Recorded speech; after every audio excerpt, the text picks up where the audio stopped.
Pergunto, pois, porventura tropeçaram para que caíssem? De modo nenhum, mas pela sua transgressão veio a salvação aos gentios, para pô-los em ciúmes.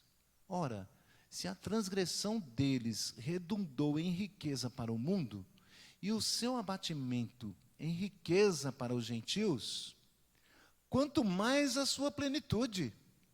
Dirijo-me a vós outros que sois gentios, visto, pois, que eu sou apóstolo dos gentios, glorifico o meu ministério para ver se, de algum modo, posso incitar à emulação os do meu povo e salvar alguns deles.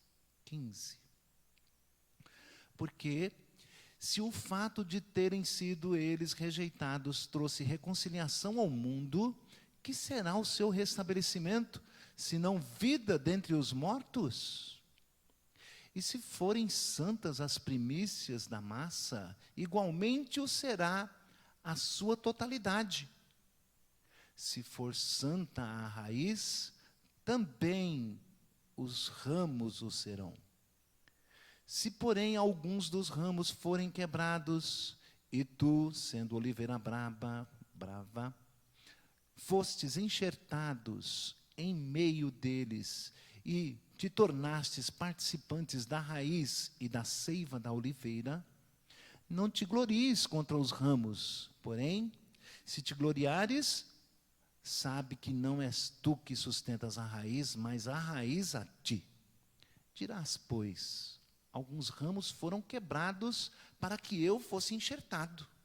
Bem, pela sua incredulidade foram quebrados. Tu, porém, mediante a fé, estás firme. Não te ensoberbeças, mas teme. Porque se Deus não poupou os ramos naturais, também não te poupará. Considerai, pois, a bondade e a severidade de Deus. Para com os que caíram, severidade. Mas para contigo, a bondade de Deus. Se nela permaneceres, de outra sorte também tu serás cortado. Eles também, se não permanecerem na incredulidade, serão enxertados, pois Deus é poderoso para enxertar de novo. Pois se fostes cortado daqui, por natureza era a oliveira brava, e contra a natureza enxertado em boa oliveira, quanto mais não serão enxertados na sua própria oliveira aqueles que são ramos naturais. Vamos orar de novo? Ó Senhor Deus, queremos te louvar e te agradecer por este momento que temos a oportunidade de ouvir a tua palavra com liberdade ainda no nosso país. Um momento precioso onde podemos prescrutar um pouco da tua imensa bondade e graça para com todos. E rogamos que tu nos capacites na compreensão deste texto, com particular dificuldade, mas nós confiamos no poder do teu Espírito Santo, que tu nos capacites, tanto na compreensão quanto na aplicação em nossas vidas. Em nome de Jesus. Amém. Queridos, então nós estamos nesta sequência, aprendendo, estudando, semana após semana, na carta do apóstolo Paulo aos Romanos, e chegamos aqui no capítulo 11, é um bloco do capítulo 9 ao capítulo 11, que fala da soberania de Deus e da responsabilidade humana. E neste ponto aqui, Paulo vai fazer uma menção bastante direta, impossível de não se aplicar diretamente a Israel. E teólogos, ao longo dos anos aí, têm se debruçado para tentar compreender essa passagem. É literal a passagem? É espiritual que se faz a compreensão? Então, até 1945, Israel havia sumido do mapa, estavam espalhados, não tinham nação, não era um povo, aparentemente. E os intérpretes, então notem, já em 1945, ainda não havia Israel, A interpretação mais lógica era que se interpretasse apenas espiritualmente. Mas em 1945, com o fim da Segunda Guerra Mundial, Israel volta a existir como nação. A ONU assina um decreto estabelecendo outra vez o Estado de Israel naquela região, onde sempre foi o seu lugar, mas ao longo dos anos, expulsos, espalhados, perseguidos, e diz a palavra de Deus que eles estavam sendo assim tratados porque rejeitaram ao Senhor, e também o Senhor os rejeitou em parte numérica e em parte de tempo. Agora, quer dizer, antes você poderia fazer a interpretação, faltou talvez fé para dizer, Deus vai estabelecer essa nação de novo. Mas agora que estamos num tempo privilegiado, depois dos acontecidos, podemos olhar para a nação estabelecida, e hoje ela não sai dos noticiários, por conta de nações, de povos, de guerrilhas, que obstinadamente teimam em querer extingui-los da terra, exterminá-los. Então, a nação de Israel não sai dos noticiários, está aí como uma prova viva de que Deus é quem estabeleceu esse povo. Não há como simplesmente fazer uma interpretação apenas espiritualizada, que não deixa de ser espiritual. O Deus Todo-Poderoso, Criador do céu e da terra, estabeleceu essa nação conforme promessa a Abraão, Isaque e Jacó. E estabeleceu eles outra vez na terra. Tem um versículo que diz que ele estabeleceria que de lá não mais sairia. Aí a gente olha ao longo da história, eles foram expulsos e não voltaram, e agora estão ali estabelecidos, né? Pode ser que chegou o momento de ser estabelecidos na terra e não mais saírem de lá, porque já houve grandes ataques de 1945 para cá. Quantos anos? Pouco mais de 70, né? 75 anos. Oi? Oh, glória a Deus por essa vida. 78 anos, estou confiando, nem conferi. 78 anos, e está ali estabelecida, sofrendo ataques de muitas nações. Você fala assim, peraí, como é que escapou? Como é que eles conseguiram? Né? Estão ali, estão estabelecidos. Algo diferente com esse povo, com essa nação, né? Então, veja aí o apóstolo Paulo falando estritamente deles e do que aconteceu com eles e o que aconteceu com o resto do mundo. Quando você vê na palavra de Deus a palavra gentios, você pode até, mnemonicamente, né, um exercício de memorização, fazer esta associação. Gentios são gentes. Então, o povo de Israel e as gentes, e as nações, os demais povos. Por assim dizer, o Senhor Deus, olhando para toda a terra, fez esta distinção. Em toda a terra, Ele chamou um povo para se revelar a Ele, e este povo ser luz para os gentios, para as gentes, para os demais povos. Calvino, o reformador, tem uma expressão muito interessante. Ele diz assim que Jerusalém, a terra de Israel, é o palco que Deus usou para se apresentar ao mundo. Bonito isso, né? Interessante. É a expressão de Deus trazendo luz para os gentios. Foi a eles que aprove ao Senhor escrever e deixar registrado a Escritura. E os envelopes caindo, dá uma oferta. Aprove ao Senhor deixar revelado a eles a Sagrada Escritura. A Bíblia diz que o Senhor se revela de duas maneiras. A maneira que chama geral. A revelação geral é a revelação da natureza. Não há como você olhar para a natureza e dizer, não há Deus. A Bíblia diz, só os tolos dizem isto. De fato,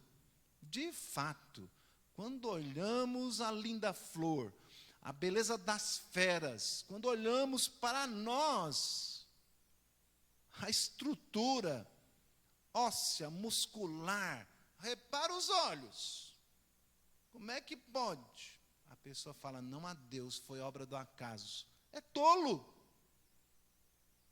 Não é? Então a palavra de Deus diz que Deus se revela através da natureza, de maneira geral.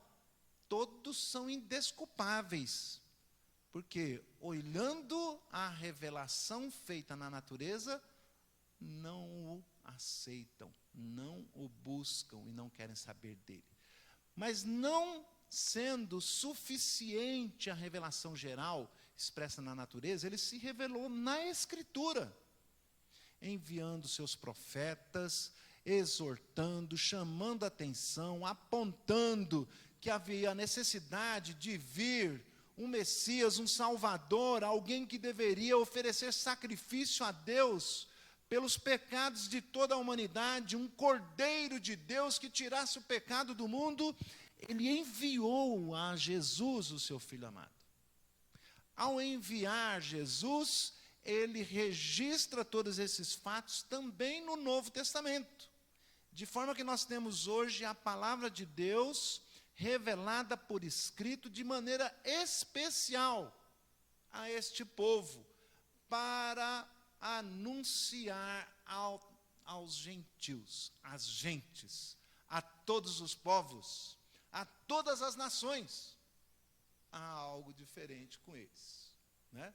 Mas a palavra de Deus, então, nessa noite nós veremos que aconteceu alguma coisa com eles, que eles foram cortados. E aí o Senhor nos adicionou, nos agregou. É assim que a gente fala quando entra um cunhado na família, né? Ou o genro, ou a nora. A gente fala que agregou a família, né? Então, nós fomos agregados à família de Deus, adicionados, fomos acolhidos, né? Como é que o apóstolo Paulo descreve isso? Ele começa defendendo essa ideia de que há um plano de Deus para Israel. Eles sumiram do mapa e reapareceram, não foi? E quanto à sua salvação? Sempre foi da mesma maneira. Então, quando eu disse Deus não os rejeitou numericamente de um todo, porque em todo tempo Deus salvou ainda que um pequeno grupo, levando-os a crer. O método é sempre o mesmo: crer no Messias, crer no Cristo do Deus vivo, crer que Jesus é o Filho de Deus, que morreu naquela cruz para nos salvar. Esta é a mensagem central da palavra, da Escritura.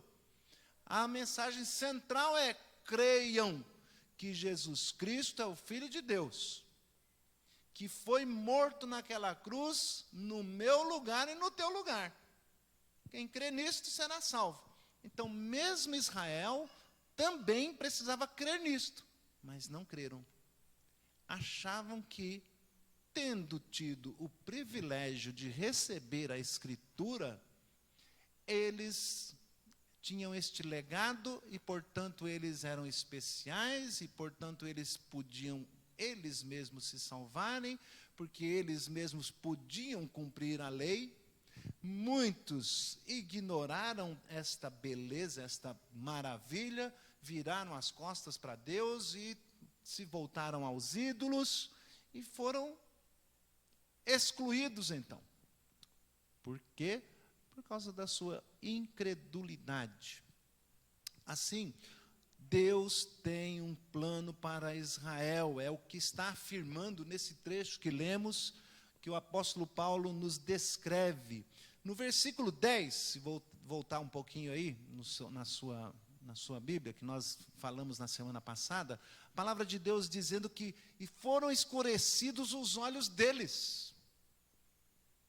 Os olhos de Israel ficaram escurecidos, não puderam ver a revelação de Deus, não puderam compreender, não puderam dedicar a Ele o seu coração, porque não foi da maneira que Deus se revelou, mas da maneira que eles acharam que era. Então os olhos dele foram escurecidos para que não vejam e ficassem sempre encurvadas as suas costas. É a ideia de alguém que está com as costas encurvadas para receber castigo, a punição. Porquanto endurecidos, não quiseram saber daquilo que a palavra de Deus ensinava.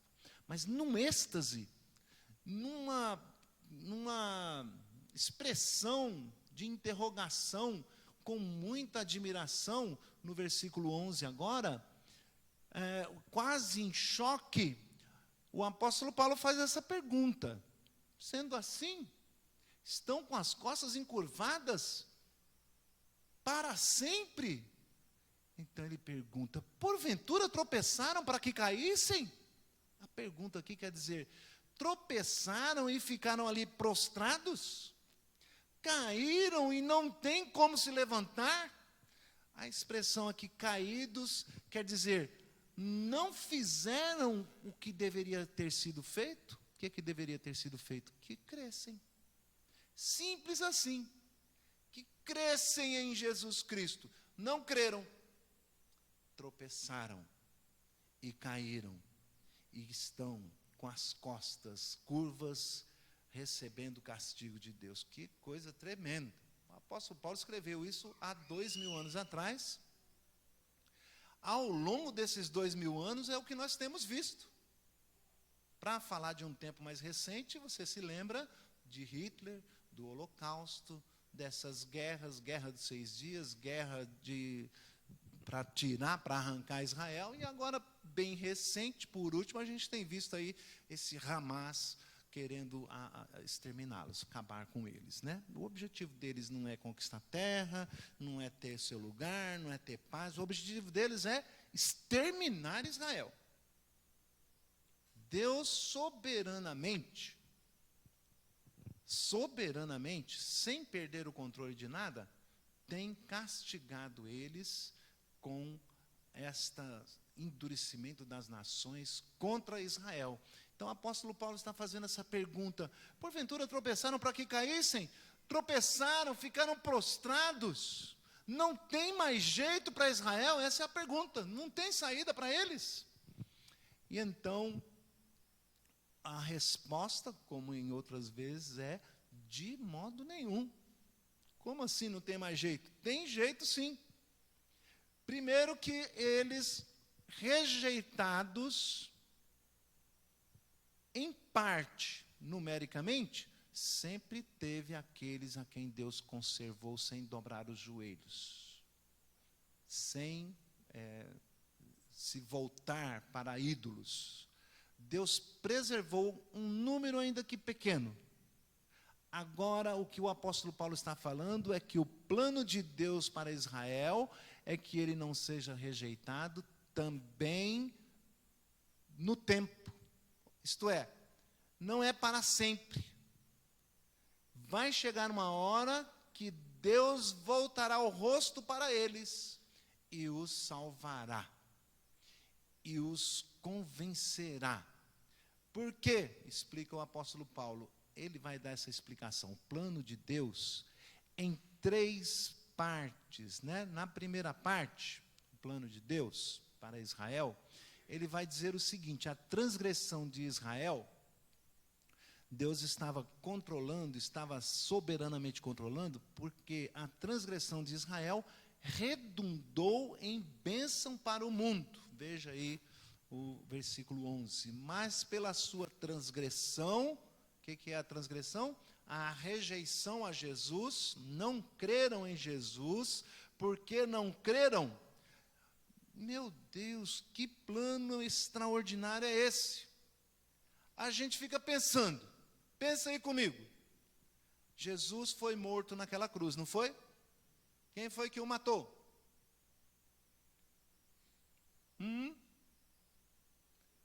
Os judeus que estavam ali duros, que não creram nele, que rebeldes, afrontaram ele até matá-lo, não foi assim? Juntamente com o Império Romano, que estava ali na pessoa de Pôncio Pilatos, dando seu aval. Lavo minhas mãos. Ora, grande coisa ele fez, né? Lavo minhas mãos. Estavam matando o Filho de Deus. Acontece que a morte de Jesus foi bênção para nós. Era um cumprimento das profecias. Era Deus colocando o seu Filho como representante da humanidade, para levar sobre si o castigo de Deus, o castigo que nos traz a paz, o castigo para todo aquele que crê. Parece uma história maluca, não? A Bíblia diz que para os incrédulos é loucura, mas para nós, os que cremos, é o poder de Deus. Então, endurecidos, não creram, tropeçaram, transgrediram, mas veio ser a salvação para os gentios. Aí o apóstolo Paulo diz, para pô-los em ciúmes. Vamos tratar disso daqui a pouquinho. Então, a primeira parte do plano é que Israel rejeitasse, e isto redundasse em bênção para o mundo, e o ciúme de Israel. Então, antes de falar dos ciúmes, o apóstolo Paulo estava aqui em sua mente, provavelmente, aquela parábola que Jesus contou, lá em Mateus 21, de 33 até o 46. Vou fazer a leitura aqui da parábola, vocês podem, se quiser, acompanhar comigo, se não, preste atenção que é suficiente. O que Paulo então tem em mente é o que Jesus estava explicando naquela parábola. Note o que diz a parábola. Havia um homem, parábola é uma história contada, quer seja real ou inventada, um mestre conta essa história para explicar um pensamento central. A gente tem que ficar atento com isso. O que Jesus quer ensinar com isto? E por que Paulo está com isto em mente? Havia um homem, dono de casa, que plantou uma vinha, cercou-a de sebe, construiu nela um lagar, edificou-lhe uma torre e arrendou-a a uns lavradores. Quem é do campo sabe. Você faz uma plantação, você tem que cercar, tem que colocar arame farpado, alguns vão colocar pedras em volta para proteger, né? E se dependendo do caso, coloca até aquelas redes por cima, depende do que é a plantação, para proteção. É disso que o Senhor Jesus está falando. Depois se ausentou do país. Ao tempo da colheita, enviou seus servos aos lavradores, que deixou lá trabalhando, para receber os frutos que lhe tocavam. Lógico, o dono da terra faz a plantação, manda os trabalhadores cuidar, e aí faz de meia, né? O que lhe toca? Metade. Quando ele manda lá os seus servos para buscar o que era de direito, o que aconteceu? Os lavradores agarraram seus servos e espancaram um a um e mataram-nos. Outro e a outro apedrejaram. Enviou ainda outros servos, em maior número, e trataram-nos da mesma sorte, da mesma maneira. Por último, enviou-lhes o seu próprio filho, dizendo: a meu filho respeitarão. Não é possível, né? Mas os lavradores, vendo o filho, disseram entre si: este é o herdeiro. Ora, vamos, matemo-lo e apoderemo-nos da sua herança. E, agarrando-o, lançaram fora da vinha e o mataram. Quando, pois, vier o senhor da vinha, o dono da terra que plantou e os contratou, o que fará ele a esses lavradores? Jesus faz essa pergunta aos judeus, aos fariseus que ali estavam. Eles mesmos dão a resposta corretamente, assinando a sua sentença, a sua própria culpa. Responderam eles: bom, o que fará o senhor daquela vinha contra esses lavradores? Aí os fariseus responderam: fará perecer, morrer horrivelmente esses malvados. Eles fizeram a interpretação, deram para si a própria sentença. O que tem que fazer com os caras desses? Foi a pergunta que Jesus falou.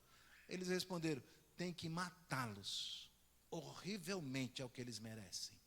E ainda, deve também arrendar a vinha para outros trabalhadores. Não dá mais essa oportunidade para eles. Dar a outros trabalhadores que lhe deem, que lhe remetam os frutos no seu devido tempo. Então, Jesus persiste com eles, perguntando-lhes: nunca lestes na Escritura a pedra que os construtores rejeitaram? Essa veio a ser a principal pedra angular? Isto procede do Senhor e é maravilhoso aos nossos olhos. Jesus está dizendo, citando uma outra parte da Escritura, dizendo: eles rejeitaram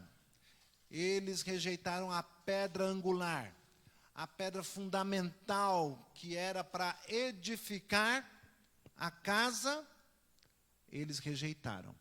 Mesclando aí as duas parábolas, o que Jesus está querendo dizer? Deus, o Pai, é o dono da vinha. A vinha é o reino de Deus. Os lavradores é a nação de Israel. Aqueles servos que foram enviados e maltratados são os profetas, que tantas vezes o Senhor enviou, escreveu e falou e avisou, e eles não quiseram dar ouvidos, antes os perseguiu, os matou e os maltratou. São os profetas. Finalmente o pai, o dono da vinha, envia o seu filho, o qual eles também matariam. Então, a parábola, a história que Jesus contou, tem este ensino, né? Dizendo assim a conclusão. A conclusão de Jesus é tremenda. O reino de Deus vos será tirado, Israel. Vocês são os lavradores que não fizeram o serviço direito, mataram os servos do Senhor e ainda mataram o seu filho, então o seu reino será tirado de vocês e vai ser dado a outros povos que produzam frutos. Quem são esses outros povos? Glória a Deus. Foi a nós que Ele deu a vinha. Foi a nós que Ele entregou o seu reino. Foi a nós que Ele passou então a tratar de um modo especial. E quanto a Israel, porque estavam duros, porque rejeitaram, porque não quiseram saber, também o Senhor os rejeitou, ainda que não totalmente e ainda que não para sempre. Porque Deus tem um plano para Israel. É isso que o apóstolo Paulo está explicando, está falando. Ainda não chegou a hora. Jesus mesmo, lá no capítulo 21 de Lucas, vai dizer o seguinte, que Jerusalém será pisada até que se complete o tempo dos gentios. Esse outro povo aí que Jesus disse que daria o reino, somos nós, de todas as nações. Estamos na escola dominical estudando o livro de Atos, mostrando os primeiros passos do avanço do evangelho por todas as nações. Ah, Israel não quer? Não quer, né? Ok, vamos para os gentios. Aonde eles chegavam, iam primeiro na sinagoga judaica dos judeus, dos israelitas, pregavam ali a palavra e eles, rejeitando e perseguindo os missionários, eles iam para os gentios, para as outras gentes, para os outros povos. E tem sido assim ao longo destes anos todos. Se acabasse hoje o tempo dos gentios, nós poderíamos dizer que o tempo dos gentios foi de 2000 anos. Não é assim? Porque Jesus disse: até que se complete o tempo dos gentios, Jerusalém será pisada. E se cumpriu, tal qual ele disse. Jerusalém está sendo pisada por outros povos, não por Israel. Também não receberam o reino, também foram rejeitados. Mas em todo Israel, em todas as gerações, Deus também salvou alguns, pouquinhos. Mas como nação, houve rejeição da parte deles para com Deus e de Deus para com eles. Coisa interessante. Mas olha só, o plano de Deus, eles rejeitaram e Deus os rejeitou. Quer dizer, se Deus tinha um plano para Israel, e tem, como é que a gente explica esse distanciamento? Essa loucura, né? Porque ao longo dos anos, nações tentando destruí-los. Mas Deus, com este plano, os preserva silenciosamente. Vamos exterminar Israel. Eles conseguem permanecer, ainda que um pouco. Hitler falou: não, agora eu vou acabar com eles. Eu cheguei a ouvir uma frase recentemente, se eu não me engano, parte do Irã, que diz que Hitler não fez o trabalho direito. Agora nós precisamos terminar o que ele não fez. Olha isso. Mas Deus tem um plano para Israel. Então, este endurecimento fazia parte do plano de Deus, porque redundou em bênção, em riqueza para o restante do mundo. Porque eles mataram e Jesus precisava ser morto. Agora eles não querem, não recebem o evangelho, então vamos para os gentios. E aí nos alcançou, nos atingiu. Para que nós fôssemos alcançados e atingidos, o Senhor derramou o Espírito Santo sobre toda a terra. Porque essa história louca é inconcebível, inadmissível por todos nós. Mas o Espírito Santo de Deus é quem nos capacita e nos habilita a compreendê-la. Se não fosse isto, não conseguiríamos também, estaríamos tal e qual a Israel. A transgressão deles redundou em riqueza para o mundo. O seu abatimento em riqueza para os gentios, para todas as gentes. E aí, no versículo 12 diz assim: quanto mais a sua plenitude. Então, o apóstolo Paulo vai dizer assim no versículo 12. Versículo 12, não, perdão. Versículo 14. Vamos ler o 13 e o 14. Dirijo-me a vós outros, que sois gentios. Está falando conosco. Está falando com você. Eu me dirijo a vocês, gentes, que não é de Israel. Dirijo a vocês, povos de todas as nações. Visto, pois, que eu sou apóstolo dos gentios. Paulo era assim chamado porque foi designado para ir pregar a outros povos, além das fronteiras dos judeus. Paulo, então, ele diz: glorifico o meu ministério, me orgulho desse trabalho, é meu prazer para ver, olha isto, para ver se de algum modo posso incitar a emulação do meu povo e salvar algum deles. O que é isso que ele está falando? Essa palavra emulação quer dizer, para ver se eu desperto neles um sentimento de competição. Em uma só palavra, ciúme. Para ver se eu desperto nele os ciúmes. Ontem eu vi uma cena muito bonita, porque a minha filha estava brincando com o marido, provocando o neném. E aí ele brincava com elas. Ai, vamos ficar aqui. E o neném ficou de longe, olhando. Quando viu que estava muito pertinho os dois, desceu do brinquedo, foi correndo. Sai, papai, sai! Né? Com ciúme. Mas os dois, tanto que até filmaram, né? Provocaram o ciúme dele, não é interessante? Provocaram o ciúme do neném. Para ver qual era a reação dele. Assim, guardando as suas devidas proporções, é o que Paulo está dizendo.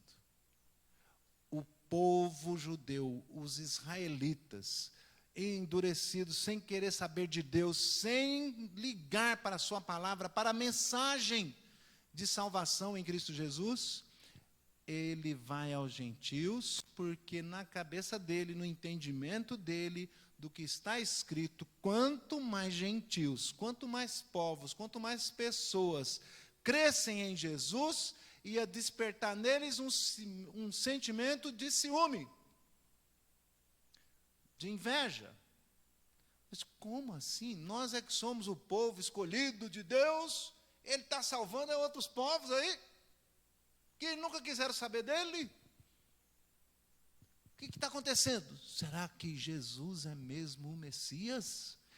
E então procurassem buscar a salvação da maneira certa. Aconteceu com poucos, mas isto está sendo posto em fervura, está se armazenando cada vez mais, e somente no último tempo, quando terminar o tempo dos gentios, é que vai acontecer um derramamento do Espírito sobre eles, para que eles também creiam que Jesus Cristo é o Senhor. O sentimento é este: cumprir o plano de Deus para salvar o mundo e provocar ciúme a Israel, para que eles também se voltem para o Senhor.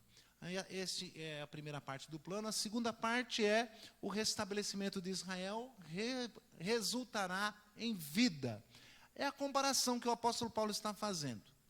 Se a rejeição, a morte de Jesus, gerou, redundou, resultou em bênção, em riqueza, em salvação para o mundo, quando o Senhor os restaurar, o que não será? Se a rejeição foi bênção, muito mais bênção será a restauração, a plenitude, o conhecimento de Israel. Podemos dizer que aguardamos com ansiedade, porque quando o Senhor restaurar a sorte de Israel, para dizer o Salmo, né?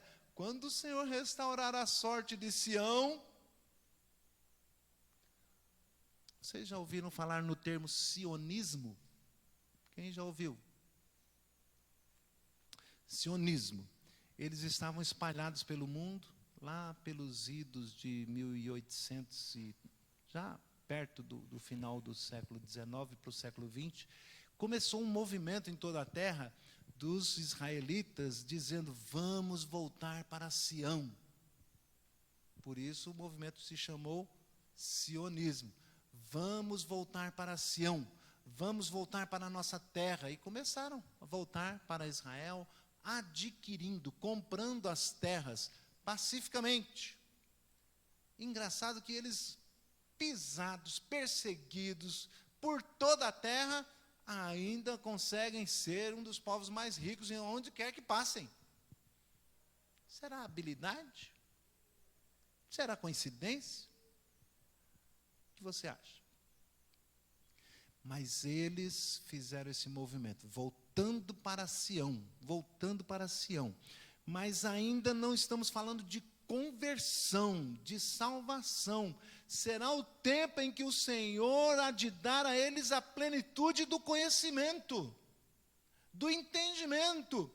As escamas dos seus olhos deverão ser tiradas para que creiam que Jesus Cristo é o Messias, o Filho de Deus. Se o endurecimento foi bênção para nós, é algo maravilhoso. O que será quando o Senhor lhes convencer do pecado e do juízo? O que será da sua conversão? Acontecerá que redundará em vida. Aqui os teólogos dizem que está apontando para a vida eterna. É o momento de concluir a história da redenção.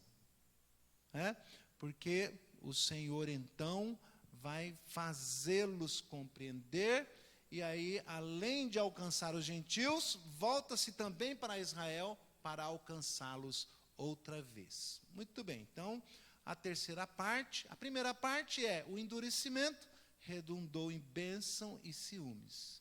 A segunda parte do plano, haverá uma restauração. O que será da restauração, se o endurecimento foi bênção? Será muito mais bênção, será vida.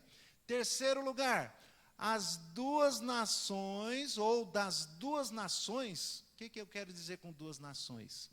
É a maneira como Deus está olhando para isso. Uma é a nação de Israel, outra é a grande nação, o resto do mundo. Israel e os gentios. O que ele fez? O plano de Deus, então, é das duas nações fazer uma só. Unificar, chamando-os de povo de Deus, a Israel de Deus. É o que nós chamamos de igreja. Somos agora o seu povo, uma nação santa, a quem o Senhor chamou. Não é porque nós somos bons, melhor do que ninguém, é porque Ele nos santificou, nos purificou, no sangue de Jesus que foi derramado por nós. Ele recebeu o castigo, portanto não devemos mais. Ele assim fez uma só nação, das duas, dos judeus, dos israelitas, fez também uma com o restante do mundo, com os outros povos. Israel será estabelecido, ou reestabelecido, como o plano de Deus completo. Então, essa é a terceira parte do plano de Deus. De duas nações, fez uma, e Israel será restabelecido. Paulo introduz aqui uma parábola, usando a figura de uma grande árvore, uma oliveira. Ele fala de ramos e de galhos que não deram frutos, e o agricultor veio e cortou e podou os galhos. Esta é uma prática comum dos agricultores, supondo que nós tenhamos aqui uma oliveira plantada, e neste tempo ela não deu fruto. Ele pode simplesmente cortar os galhos dela e deixar apenas o tronco e a raiz. Vai num lugar onde outra oliveira está dando fruto. Ele tira o ramo daqui, o galho, e leva para esta outra e enxerta, introduz. Existem algumas técnicas de enxerto, Tem uma que você corta assim em V, eles chamam de garfo, a outra corta em forma de cunha, encaixa no V, amarra ela, e ela começa a se alimentar da seiva, dos nutrientes, dos minerais que vêm da raiz. Trouxe o galho de outro lugar, pôs aqui, e ela começa a dar frutos. Por que eles fazem isso? Mas, rapaz, já tive o trabalho, já reguei, já cuidei, já adubei, já tem tantos anos essa árvore aqui, e ela não está dando frutos. O que eu vou fazer? Arrancar e jogar ela fora? Não, aproveita aí o tronco dela e a raiz, e vamos enxertar outro galho, que ela vai dar fruto. Técnica interessante, Isso é comum. E aí o apóstolo Paulo pega esta figura para então explicar o que aconteceu para tornar dos dois povos um só. Ele está chamando então esta nação, esta única nação, de uma oliveira, uma árvore. E os ramos que foram podados porque não estavam dando frutos é a nação de Israel. Não deram fruto, chegou o tempo de dar fruto, não deram, rejeitaram, perseguiram, os profetas perseguiram o Senhor, e aí eles foram cortados e lançados fora. Vejam só. Então, naquelas condições, agora onde a árvore está, vai entrar novos ramos, enxertados. Tem uma outra técnica também interessante, você corta só a casca, um quadrado. No lugar da outra, você corta o quadrado do tamanho da casca que você trouxe. Coloca aqui, também amarra ela direitinho, rega e tudo mais, ela também vai dar frutos. Os ramos da outra que estava produzindo vai dar aqui agora, recebendo a seiva e também o alimento e os nutrientes que vêm desta raiz, né? Então, essa figura aí. Então, no versículo 16, ele vai dizer, se forem santas as primícias da massa, igualmente será na totalidade. Aí ele explica, é da árvore que eu estou falando. Se for santa a raiz, também os ramos que foram enxertados serão. E também os que são dela poderão ser. Observem. A raiz e o tronco estão se referindo ao Senhor Jesus Cristo. Esta árvore.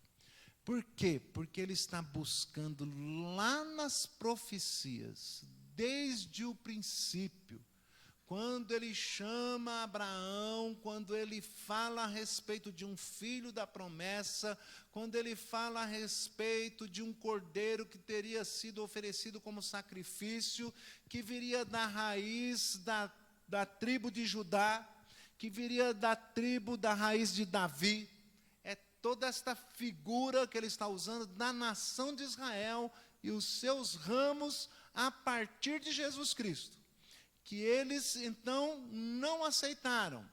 Israel são os ramos que não deram frutos e foram cortados.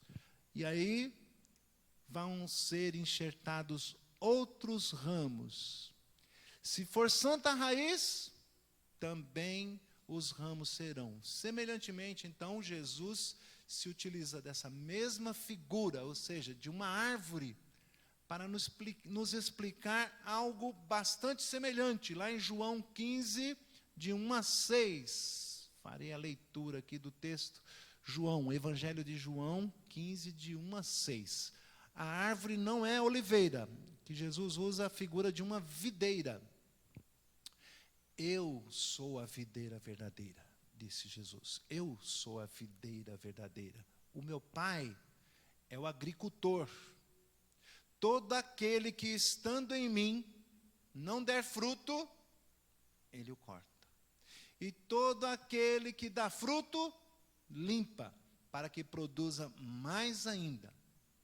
Vós já estáis limpos pela palavra que vos tenho falado. Versículo 5.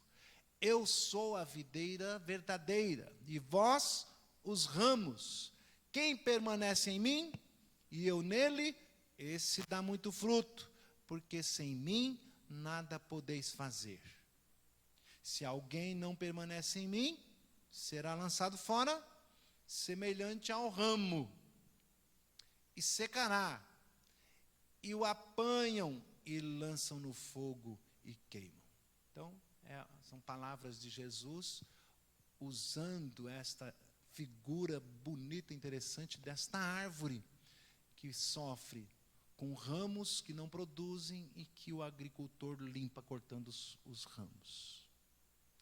Agora, quem permanecer nele, aqueles que serão enxertados, a nova leva de ramos enxertados também precisam produzir frutos, né? Aí o apóstolo Paulo vai dizer assim, no versículo 17, lá em Romanos 11. Se, porém, alguns dos ramos forem quebrados, e tu, sendo oliveira braba, fostes enxertados em meio deles, e te tornastes participantes da raiz e da seiva da oliveira, também nós fazemos parte da mesma árvore que se alimenta dela. Então, o apóstolo Paulo está explicando exatamente isso. Os ramos foram cortados, é a Israel. Nós, os gentios, os demais povos, fomos enxertados em Jesus. Quer saber como é que você é enxertado lá na oliveira? Basta crer que Jesus é o Filho de Deus e morreu para te salvar. O que ele está fazendo é um convite. Está dizendo: venham fazer parte desse povo. Para você ser enxertado ali, basta você crer em Jesus Cristo como seu único e suficiente Salvador. Então essa é a ideia, né, das duas nações, ele fazendo uma só. A conclusão deste estudo, né, cheio de figuras aqui que requer bastante explicação, a conclusão é que Deus tem um plano especial para Israel. Não ficarão endurecidos para sempre. A história da redenção é a história da rejeição de Israel, redundando em bênção para o mundo e outra vez voltando-se para Israel para o salvar como nação, como povo, fazendo dos dois uma só nação. Na sua plenitude será a vida eterna. Chegaremos ao fim da história, à conclusão, né? Não ao fim, é um novo começo das coisas, não mais como elas estão, mas renovadas para sempre na presença do Senhor. O que podemos aprender ou o que devemos fazer? O apóstolo Paulo é tão bom que ele deixa para a gente até a aplicação. O que eu devo fazer? Versículo 18 diz assim: não se ensoberbeçam. O que ele está prevendo aqui é o caso de acontecer conosco o que aconteceu também com Israel. Se acharem presunçosos. Olha só, Deus veio atrás de mim, é porque eu sou bom. Não. É graça, é misericórdia. Ele nos alcançou para a sua própria glória. Não te glories contra os ramos. Porém, se te gloriares, sabe que não és tu quem sustenta a raiz, mas a raiz a ti. Quer dizer, é Jesus quem nos sustenta. Não somos nós quem sustenta ele. Para de presunção.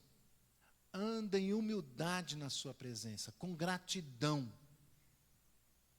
Servindo a ele por amor e por gratidão. Não se acha que é melhor do que ninguém, nem muito menos do que Israel. É natural a gente olhar assim, olha lá, são uns burros, porque receberam tudo isso e não quiseram saber. Né? Não passa isso? Na nossa cabecinha?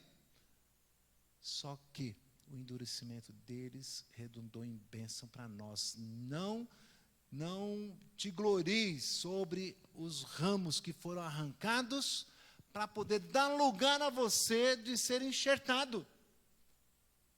Eles é que eram da raiz santa e nós que estávamos fora, fomos enxertados e passamos a nos alimentar da seiva daquela raiz.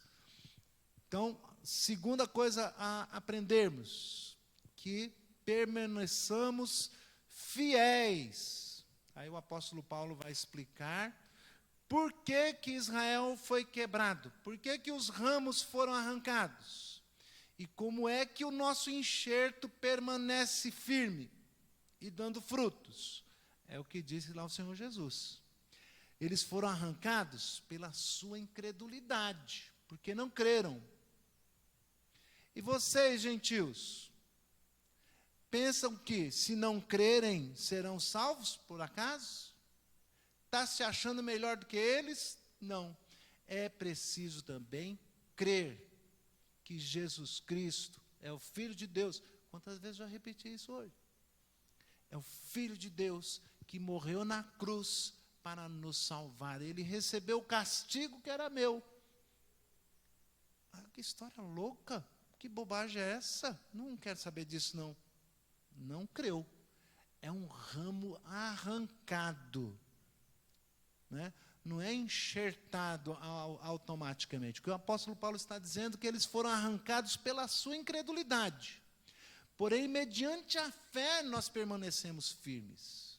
Não te ensoberbeças, mas tema a Deus. Tema a Deus, porque se Deus não poupou nem os ramos naturais, muito menos vai poupar a nós, que somos oliveira brava, né? Abujanzeiro, é isso?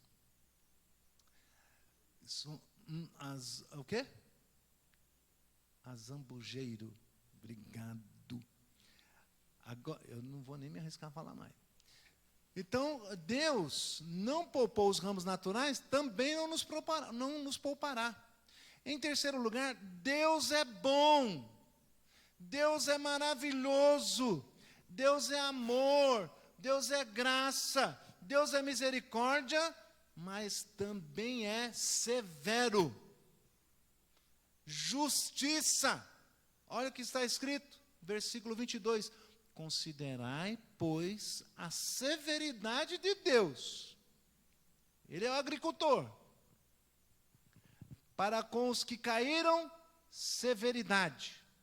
Isto é, para os que não creram, mesmo em Israel, Deus se mostra severo e os arranca.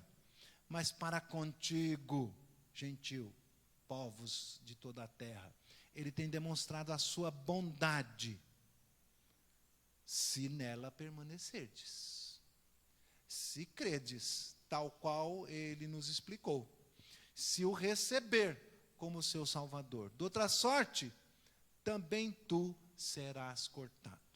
Também tu serás cortado. Então Israel será enxertado, é o quarto aprendizado que nós temos aqui do sexto. Israel será enxertado novamente. Versículo 23. Eles também, se não permanecerem na incredulidade, serão enxertados de volta, pois Deus é poderoso para enxertá-los de novo.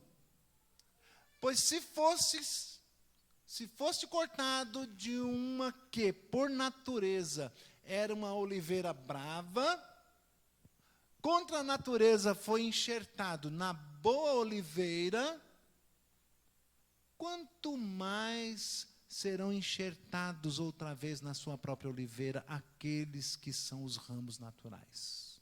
Está falando então da nação de Israel, que em dado momento eles serão enxertados outra vez. E não duvidemos disso, porque se nós que éramos outro tipo de ramo fomos enxertados e deu certo, aqueles que creem, quanto mais aqueles que são da oliveira crerão.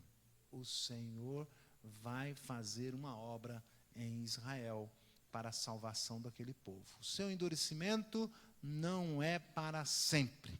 Nos últimos dias haverá um derramamento especial do Espírito Santo sobre ele. Era uma interpretação difícil de fazer até 1945, quando antes da guerra não existia a nação. Hoje nós podemos contemplar o que Deus tem feito ao longo dos séculos com esse povo. É um sinal evidente. Alguém disse, Israel é uma prova evidente de que a Bíblia é verdadeira, de que Deus existe, de que o seu plano é perfeito, está em execução, está em andamento, e fará cumprir tudo cabalmente em breve. Não duvides, mas tema e creia no Senhor Jesus Cristo. Amém? Então vamos consagrar agora a nossa vida ao Senhor. Este momento do culto também é um momento especial, porque após ouvir a palavra de Deus, eu fico pensando, Senhor, o Senhor falou comigo tanta coisa. O que eu vou fazer com o que eu ouvi? Vou dar de mão? Que bobagem é essa? Vou ignorar? Ou eu vou me curvar diante dele? Curve-se, portanto, diante do Senhor. Agradeça. Senhor, o Senhor me atraiu aqui esta noite, eu consagro a minha vida a Ti. Senhor, eu estava perdido em verdadeiras trevas, mas a Tua luz chegou até mim. Eu consegui entender, pela luz do bendito Espírito Santo, que o Senhor Jesus Cristo morreu por mim, por causa dos meus pecados. Agora eu me rendo a Ti, me curvo diante do Senhor. Consagre a sua vida ao Senhor. Eu não vou chamar você vir aqui na frente, não. É constrangedor. E às vezes leva a pessoa a fazer o que nem quer fazer. Mas é importante que cada um por si, diante de Deus, faça a sua consagração. Consagre a sua vida agora. O cântico com certeza vai nos ajudar, mas faça a sua oração pessoal. Senhor, eu consagro minha vida a Ti. Quero ser enxertado nesta oliveira. Quero fazer parte do Teu povo. Eu quero ser, ó Deus, incluído nesta nação. A nação santa, sacerdócio real, povo de propriedade exclusiva do Senhor. Renda-se ao Senhor neste momento.